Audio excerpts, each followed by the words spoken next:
probably 60 to 70% of the founders on our platform and entrepreneurs that are shutting down their business are already working on their next one. Yeah. And ultimately, like what we give entrepreneurs is peace of mind to move on to what's next. Like you should not be spending the next few months of your life shutting down a business. You should be going out and building your next one. Hey folks, thanks for stopping by and checking out the Business Line podcast. You know, in this show, what we're trying to do is get in front of people all over the country, all over the world that are moving and shaking in business, whether they're a part of a big business or they're starting something from the ground up. We want to get to know them. We want to get to know their journey, their struggle, and a little bit about what they love in life. We hope you check out every episode you can. All right. Well, Dory, thanks so much for joining the Business Line podcast. Super happy to have you here. Matt told me about you a few weeks back, and I know we got some wires crossed. I think I actually got sick when we were supposed to sit down the first time. I caught the flu, and it destroyed me for about a week. Sorry to hear. But I'm back and raring to go. So can't wait to hear about you, a little bit of your story up front, how you got to where you are, and then really super excited to hear about SimpleClosure and what you're doing these days. Of course. Thanks for having me. You know, it's funny. It's like sometimes it's like after you get the flu, you're like, okay, at least I got it for the winter and I know I'm not going to hopefully not get it again. Like you're kind of over it. Tell you what, two of my daughters go to a small school in the town where I live, and they sent out a message today. They don't have that many kids. They probably have about 50 kids in the whole school. Yeah. 5 of their teachers sick with the flu, and all the subs that are available are sick too. So they had to close school because everybody had the flu.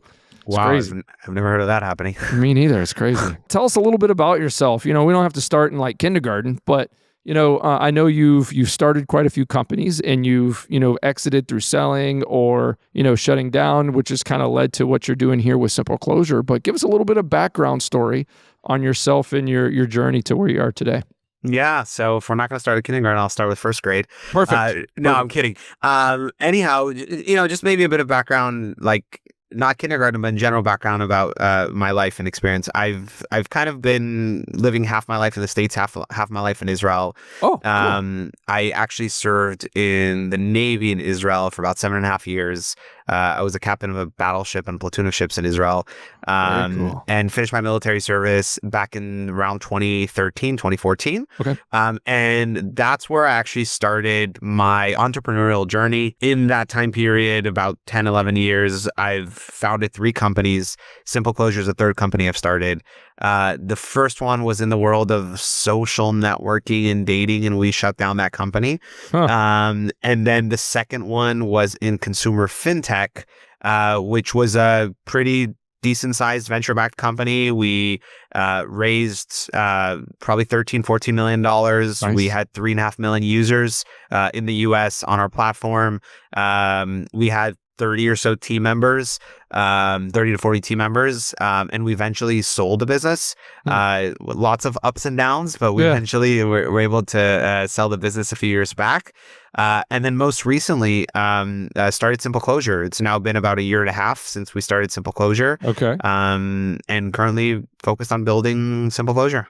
Awesome. So I learned a little bit about you, that the reason for starting SimpleClosure was in effect, you had gone through a closure, figured out how much of a pain that was, how much of a process, length, and complicated nature of everything that goes on there. So that kind of inspired you to do something about it. Tell me about what it was like closing a business. Was it just paperwork or missing things and you don't know where to go, or lists that you're given or you can source don't have everything there? What was that like? Yeah. Must have been crazy. Yeah, great question. Look, shutting down a company was maybe one of the most, I'll get into the story in a second, but in general, like the whole experience that I went through was probably one of the most lonely, painful, bureaucratic, lowest points in my career, lowest points in the company's history, going through that experience, right? Like that's the overall, like you're going through a tremendous amount of stress. You're thinking about what do you do to keep this alive? You're thinking about, shoot, do I need to let go of employees? What's going to happen with the business? Like you're flooded with all these questions and concerns while you're still trying to keep the business alive. Yeah. So it's like you're planning for your death while still trying to be alive. And so it's a very, very, very, very difficult, painful. And you think about all the years, all the blood, all the sweat, all the tears you put into a business. And so like it's also very, very emotional and you're very attached to the business. and maybe a bit about like how I even got to this or this experience. So I mentioned that previously I was running a consumer fintech company called Ernie. We ended up selling the business about 3 years ago. We had a decent exit, but things actually weren't so smooth, and things at times weren't going so well. And I think about rewind about a year and a half or two before we sold the business, things actually weren't going so well. And I was in a board meeting. As I mentioned, we were like a venture-backed company. I was in a board meeting presenting financials to the board. And one of our board members looks at the operating plan that I'm presenting, the Excel and the plan, and says, "Hey, Dory, the plan doesn't look so good. Cash is running low. You're running out of runway. I think we need to talk about a plan B of potentially shutting down the business. We're not going to fund the business any longer. We don't think you can raise additional capital with these metrics and these stats. I think we need to talk about the option of potentially winding down." And when I heard that, I was completely caught off guard. It was something that I had not thought about. Was it just like crushing?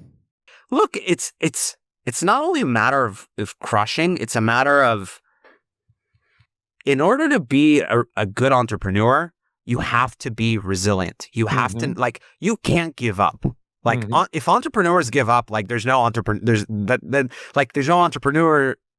There's no entrepreneur in entrepreneurship if like you're giving up, right? The whole point of an entrepreneur is like doing the impossible, so breaking the status quo, never giving up, being resilient. So, beyond crushing, it's like, it's not even an option that crossed our mind. Like, we're, in my mind, like when I heard that, I was like, what do you mean shutdown? Like, we're gonna be a unicorn. Like the shutdown is not even an option, right? So there almost has to be a little bit of what it seems like you're explaining is there almost has to be a little bit of disconnected sometimes with reality. You have to be you have to be naive. You have to be distorted in reality.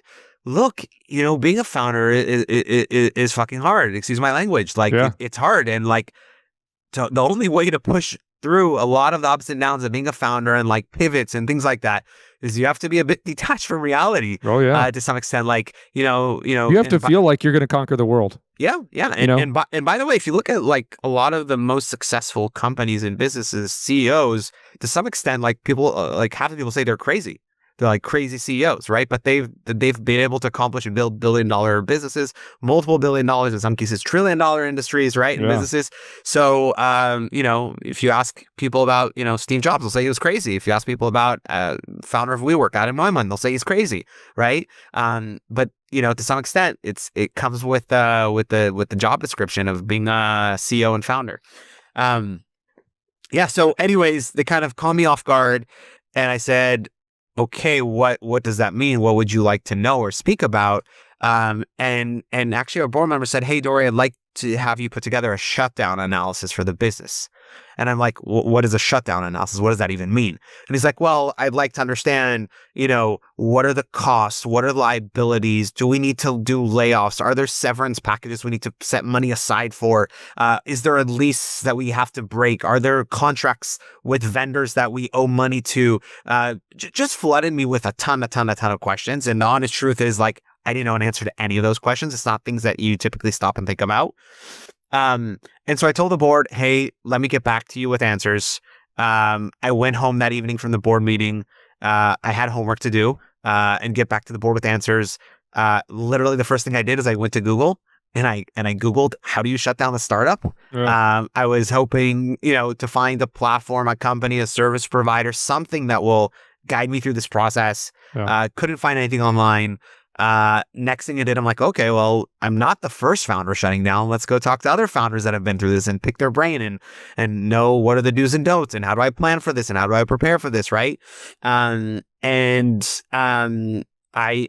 to LinkedIn and I started searching on LinkedIn for founders of my network, and I looked for like shutdown, dissolved companies, as keywords. And after about an hour or two, I remember searching, I couldn't find anyone. And then I'm like, it's not something people typically put out there in front. Exactly. Right? Because it's not a good look. That was my learning really quickly. Founders are ashamed of shutting down companies. It is a taboo topic. They don't like talking about it. So that didn't help. And then I am like, okay, I have no other choice. Let's go to our lawyer, lawyer that we've been paying for the last 3-4 years, made a lot of money off of us, had been supporting the company throughout the years. And I'm like, let's go and pay them more money to help us solve this problem. And so I go to our lawyer and I say, hey, I need help. And instead of jumping on the opportunity, our lawyer is like, oh, shutting down. Yeah, that's not really our bread and butter. We're really sorry to hear that you're considering that. He's like, I have a friend of a friend. He has a boutique law firm. He might be able to help you, but it's not really something we specialize in, excuse me. And our CPA said the same, said, we're sorry, we can refer you elsewhere, but we're not going to help you with the dissolving. Wow. So I found myself at a moment in time when, I was under extreme pressure, one of the lowest points of my company career. And I had to figure this out, and I had to get back to the board with answers. And so I ended up diving into the world of shutting down myself, rolled up my sleeves, started speaking to industry experts, understanding the difference between a bankruptcy, a Chapter 7, a Chapter 11, a wind down, an ABC, all these terms that I had been thrown out and I didn't really understand. And I put a shutdown plan together of my own, of kind of a playbook for shutting down. Presented to the board a few weeks later. They kind of signed off and said looked good. But that was kind of my introduction, my real introduction to the world of shutting down and that pain of searching for even searching for answers. Yeah.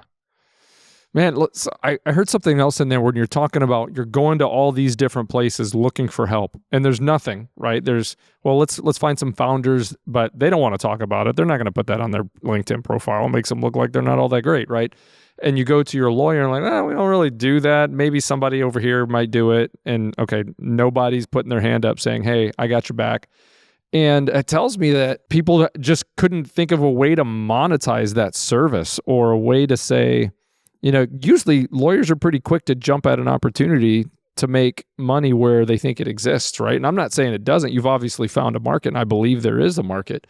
I've heard some of your stats about how many companies dissolve on an annual basis. It's not a small number, right? So, but it's interesting to me that maybe not nobody, but within a few hours of searching, you really couldn't find anybody that either did it all manually for some ridiculously hourly cost. You know what I mean? Yeah.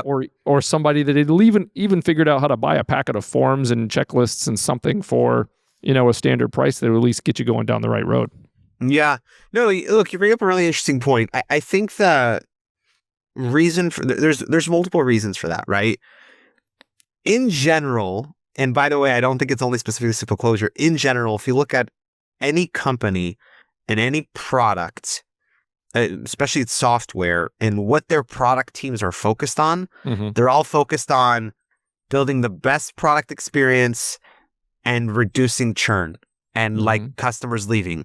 No one is ever thinking about what happens. How do we, when the customer actually, it's actually interesting. We speak to a lot of companies, tech companies, where we're like, okay, they were your customer for a few years, but then they have to shut down. Like in startup land, 93% of companies shut down. Right. Most people don't make it. How do you guys were their payroll provider for 4 years. They now need to shut down. How do you guys help them close the accounts? And the answer is, we don't. Yeah. They deal with it. And the reason is it's a business reason, right? Because you're thinking about a PM, a product person, a business person. Their goal is to increase revenue from existing customers. One. Number two, reduce churn. Yeah. Once the customer has churned, there's no KPI, there's no metric tied to that. There's no incentive today for a business to want to help a customer that they are anyways not going to monetize anymore, right? And so I think it actually creates a really, really, really big vacuum in the space where unfortunately the majority of companies, especially in SMBs and startups, they shut down. And the honest truth is, once you do, no one cares about you. Yeah. Like your vendors don't care about you, your customers don't care about you, your employees don't care about you anymore. And it's the harsh reality. And I think like what we've identified is that it's a really painful process. There's a vacuum there. The reason why people have not want to help is because they want to focus on the existing customers and reducing churn. And then specifically to the lawyer aspect and why lawyers, I think, don't love supporting this is twofold. One, you can't charge a lot of money. And again, if a lawyer needs to focus, lawyers also spread on bandwidth, right? They're a service business. If they need to focus on customer, do they want to spend their hours on a customer that's anyways churning and they're going to lose them? Or do they want to spend their time on a customer that's going to raise their A round and spend a lot, high growth company? And I think the answer is on the high growth company. And the second thing is, I think one of the things that's really complex about shutting down that people don't realize is that it's not just legal work. It's legal and accounting and investors and payroll and vendors and Secretary of States and registered agents. And actually to properly shut down a company, you have to quarterback and orchestrate 30 to 40 to 50 moving parts on average to properly wind down a company. And so if you go to your lawyer and you tell your lawyer, I need help to shut down, I think everyone ends up frustrated because the lawyer can't charge a lot, doesn't like doing that type of work. It's very manual and they only do a fraction of the work. So the customer thinks that the lawyer shut down their company, but the lawyer didn't deal with the payroll accounts and your lawyer didn't deal with your final tax returns and your lawyer didn't cancel your EIN, things that your accountant does or your payroll provider does or you're expected to do. And so I think that relationship ends up being a dissatisfied customer and a dissatisfied relationship. So I think that's why also attorneys have not historically dealt with it. It's interesting as small business owner for going on 9 years now.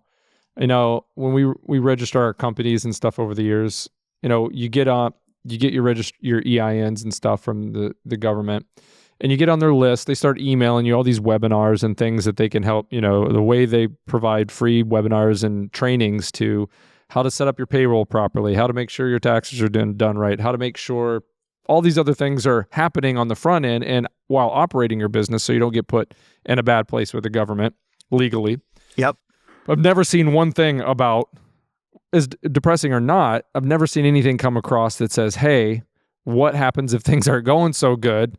Let us at least get you going in the right direction, right? There's nothing that I've seen like that. So if you end up, I hope you never do this, but if you end up shutting down, trust me, you'll get the fines and penalties. So they'll know to come and chase you for the fines and penalties after. Right. Right. And I think a lot of that used to happen on, poor reporting of revenue. And then all of a sudden you're not paying enough taxes and the government comes after you and you're like, well, I didn't know. Well, you can't say that anymore because they're inundating you with webinars and trainings and opportunities to make sure you're doing things right and doing payroll taxes right and all this kind of stuff. Because I think at some point in time, long before, you and me, people said, hey, don't come at us with all these fines if we have no way to know what we're doing in the first place. So they help out with those things. But yeah, as far as shutting down, never seen word one. So I think what you explained a really key point, and it's all these different verticals around the business space, business services and things like financial services, legal services, all these things that come into play as a business is on its back end. They don't see means of production. So why would they help if the well is running dry, right? Yeah. Or they're basically encourage you in making it easier to shut down. Oh no, we don't want to. Are you sure you want to do that? Let's get you back in here, whatever, right? And it's a lot harder, I suppose, when you have a board to answer to, and they're basically saying, "Hey, we're done. Better figure it out," right? I would talk about that a little bit here too, but. So if they're seeing that, you obviously have seen something because you're through your first year. I know it's still an uphill battle. You've raised money. You've convinced people that there is a market for this and there's a way to monetize this. Tell me a little bit about what you figured out as far as the right equation to say, hey, I'm shutting things down. Money's tight. It's slowing down. I don't have much left, but I got to figure out how to do this. How can I afford to pay you as a service to help me out? Yeah. Look, I think what we've learned is first of all, I totally agree with you in terms of kind of the proof points that we found so far in the market. I think we came out of stealth in 2023. We had a tremendous 2024. It was very clear to us that we found product market fit. It was very clear to us we got kind of like from, how you go like building a business, like first you want to find product market fit, then you want to go from 0 to 1, then you want to go from 1 to 10 or 1 to 100. Right. I think in 2024, it's clear that we not only found product market fit, we also went from like 0 to 1. And just to give you a sense, like in 2024 alone, I think we did over 500 company shutdowns on our platform, which is like a lot for business in its first full year. it was a good year from that perspective. And I think that like two things that have really supported the growth of the business or kind of the strategy of the business is before we started SimpleClosure, right? I shared a bit about my experience and what I went through. But that wasn't enough to say, okay, I'm now going to spend the next 10 years of my life building this company called SimpleClosure. What really solidified it in our mind to start the business were two things. First of all, we wanted to understand how big the market was. And we spent a lot of time diving in and understanding like the size of the market. And turns out that every year in the US, between 700,000 and 1 million companies shut down. And that was like a holy shit moment because like when I went through the experience, I couldn't find anything online. So for all I know, I was the first company in America shutting down. Right. That's what it felt like probably. I'm the biggest loser. Right. Exactly. The only loser at this high school. Anyways, so it was like, it turned out it was a really big market. And then the second thing is we ended up eventually finding founders through investors and like a network that had actually gone through the experience, even though it was very challenging. It was actually really interesting because I ended up finding founder after founder because I finally got a founder that shut down and like, who else I should my last question every user interview was like, who else should I be talking to? It's a question I love asking. And then he'd be like, and he or she would be like, oh, you know what? Jessica just shut down her company 6 months ago. I asked her questions and so I would interview. So it was actually that's how I got to other founders. Just like daisy chaining to different people. Exactly. But hey, I give think me a shutdown referral. That's an interesting question, right? Yeah. Yeah. But anyways, I think in that process, like hearing the pain and agony that founders had gone through to shut down their company, it was so obvious that like the pain is there. Yeah. So I think like I'm saying this as background to connect to your original question around like how to pay for it and how we found it. I think first of all, fundamentally, we were able to find product market fit quickly because there was a big market. And there was a pain. There was a true pain for customers in the space. And then honestly, like we don't get a ton of pushback on price. Obviously, if you were to go to a traditional service provider and go and shut down your company, especially if you're a venture-backed company, you're looking at like tens of thousands, maybe even $100,000+ to help you through the entire process of winding down the business. Our whole approach is that we're doing it for a fraction of the costs, and we're using technology to automate and streamline that process, and that's how we're able to do that. And so I think that when you look at SimpleClosure, we are a much more affordable solution than anything else on the market. So that resonated with people.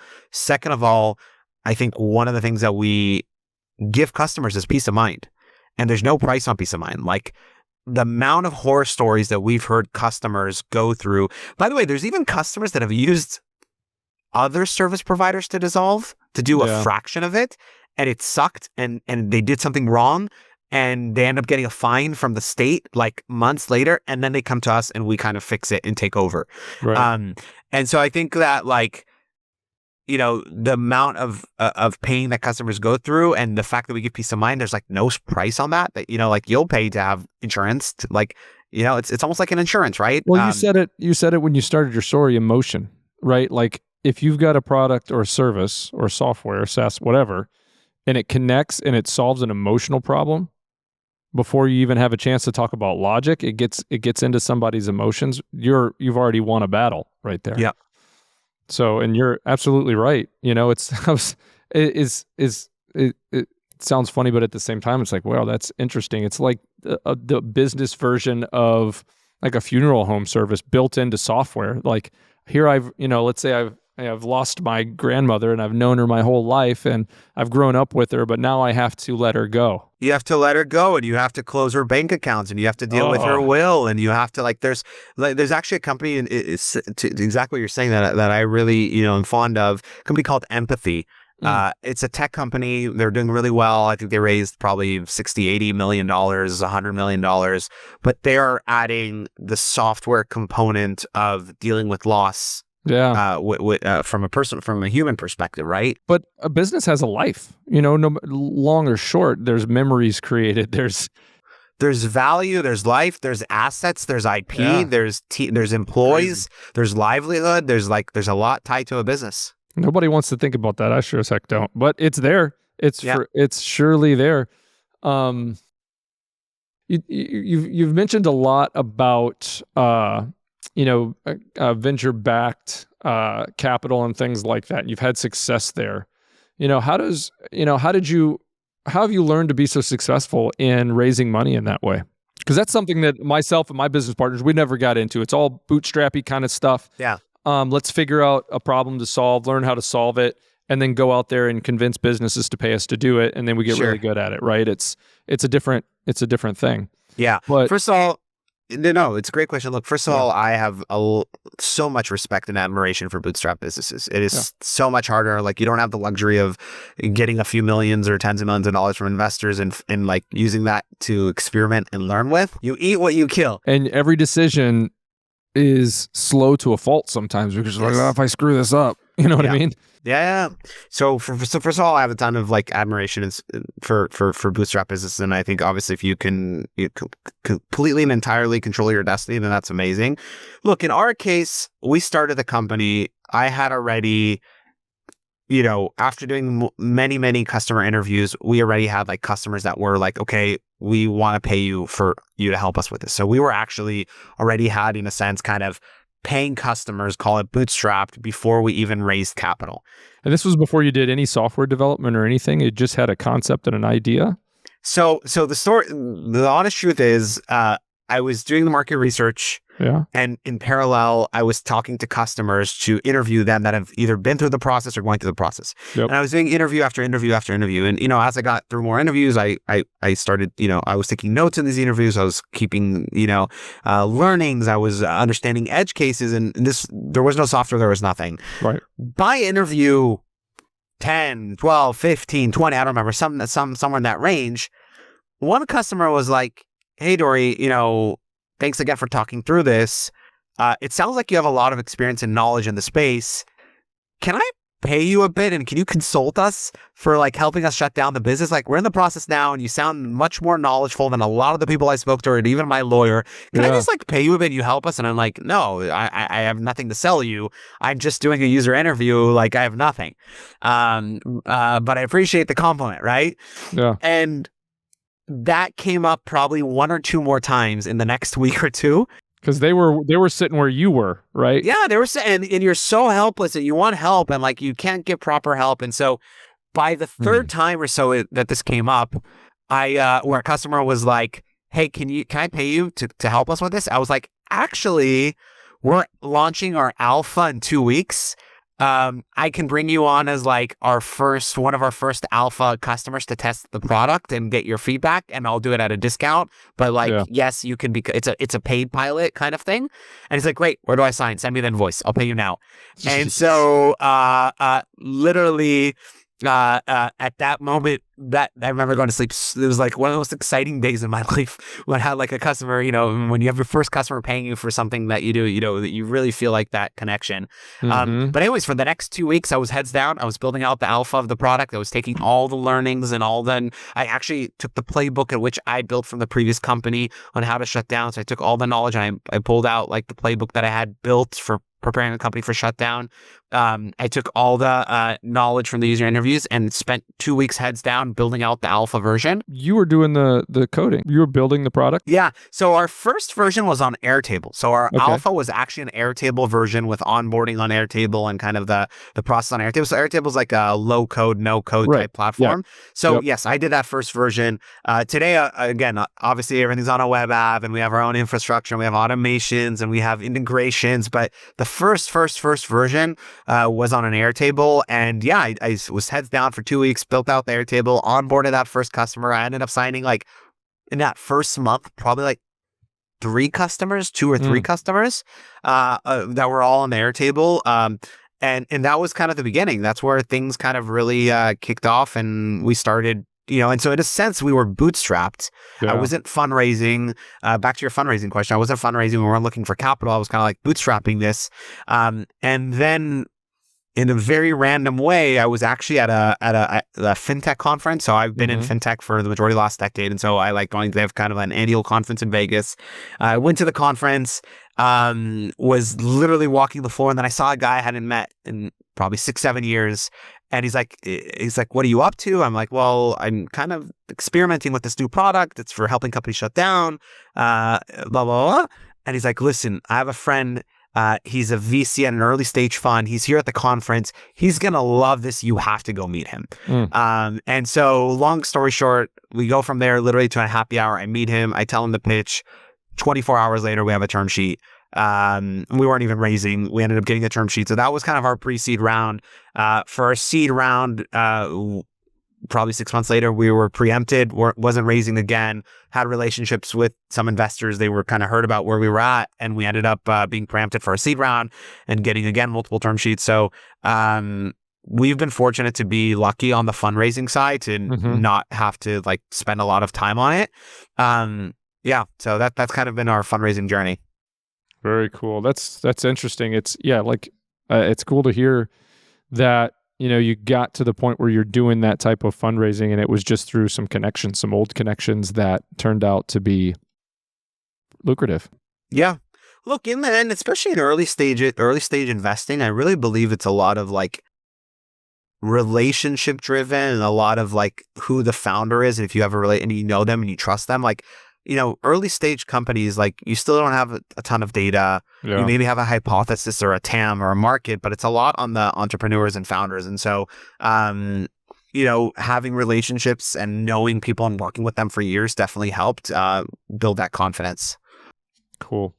Hey, well, we're hitting right up against just after 30 minutes here. So I know you're a super busy guy. I wanted to hit on a couple of other things outside of the normal business stuff. Yeah, let's say. What are some things that, you're doing a lot of interviews, you're building a company, you're meeting a lot of people. What are some of the things that you don't get to talk about as much as you might want to? Some kind of questions that, man, I wish people would ask me about this. I'd really like to talk about things that don't normally come up. Wow, that's a good question. You're putting me on the spot here. Yeah. I think that like it's part of our business, and like, so you could say we should be talking about this more, but it just doesn't come up. But I think people don't talk enough about failure and how failure is actually like part of success. And it's like people are shy away from it. They don't want to talk about it. But by the way, if you look at it, most successful founders that sold their business for many millions or billions, like they shut down a company or two or even three before that. Like look at most successful founders. We learn more when we fail than when we win. And so I don't think we talk about it enough as an industry, as a space. I think we shy away from it. I think it's a taboo topic. And I really believe, like, to your point, you learn a lot more from the failures than you do from the wins. Yeah. People see the wins. People see a finished product that looks good and it works, like SimpleClosure. It's out there in the market. You can use it. It works, right? But they don't see all the things that didn't work that got things to the point that works. Yeah. Remember, I came across a video. I think it was Tony Robbins with somebody else interview where he's talking about. I love that guy, by the way. Right. He's got the world's biggest meaty hands, right? By the way, I used to listen to him when I was like 5 years old. Oh, yeah? Because my dad, he had the Tony Robbins CDs. Okay. Back in the 90s. Pop them in the car and you're driving. So whenever I would drive with him to school or something, he'd be listening to like the Tony Robbins CDs. And I would be like, who is this guy? Like, he's a god. Yeah, he's crazy. And it's his crazy. Voice. He's not a young guy anymore, but he's still kicking. Like, what he was talking about, back to this failure thing, he was talking about, like, you see the product of Steph Curry when he's out playing a game. You see him with the highest three-point percentage and scoring all these points and legend already and, going to go down as one of the greatest ever. But you don't see how many shots he takes every day in his own gym. You don't see, it's something like some crazy number, like 500,000 a month. Every day he's doing thousands. And then how many does that come out to a year? And I mean, my number's wrong, but it's a ridiculously astronomical number of shots that he's taken. And most of those he's missing. Yep. Jordan talks about how many shots he missed in order to become one of the most clutch shooters of all time in the big games. Right. Yeah. And it goes the same thing for, like when I, if I'm making cold calls, trying to grow my business, so many of those are failures. right? 99.999% of them are failures, but it's just the one needle in the haystack where you win and you feel good and it keeps you going. Playing golf, most shots are terrible. Yeah. But it's the one you make that keeps you playing the whole round, right? So Yep. I think that's good. I love that. I love that you brought that up. And, if you can fail gracefully to some degree and learn, and maybe something that I think you're helping with allows, and I don't know, because I haven't used the product. Hopefully I never have to, but if I do, I know where to go. Yeah.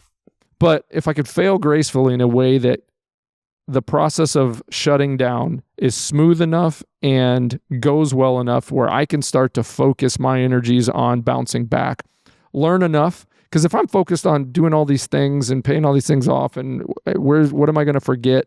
But if I'm paying attention to what got me to the failure in the first place, I can make sure not do that again to some degree moving forward, right? It's interesting you bring it up. I would say probably 60 to 70% of the founders on our platform and entrepreneurs that are shutting down their business are already working on their next one. Yeah. And ultimately, like what we give entrepreneurs is peace of mind to move on to what's next. Like you should not be spending the next few months of your life shutting down a business. You should be going out and building your next one. And you definitely shouldn't be getting that piece of mail 6, 8, 12 months later that says, hey, here's a fine. Guess what you forgot? Exactly. Right? Yeah. Well, cool. This has been great, Dory. I mean, I feel like I've learned a ton. I feel like I've made a little bit of a friend. I wish we had a little bit more time. Maybe we'll bring you back of course, if you're open to it, and talk a little bit more about how you're changing the state of business by doing what you're doing. So this has been fantastic. Hopefully you've had a good time, and can't wait to see you keep kicking butt. Thanks for having me. You bet.